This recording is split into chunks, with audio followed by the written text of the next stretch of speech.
In front of me is Motorola Signature, and today I would like to show you how you can change default apps.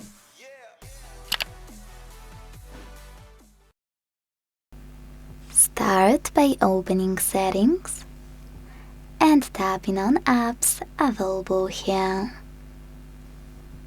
Now select Default Apps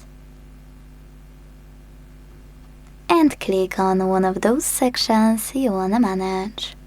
I want to change my browser, so I have to click here on Browser app, tap on Firefox to apply it, and go back.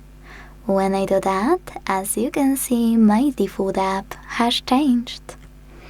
Thanks so much for watching. If you enjoyed this video, don't forget to leave a like, comment, and subscribe. Bye!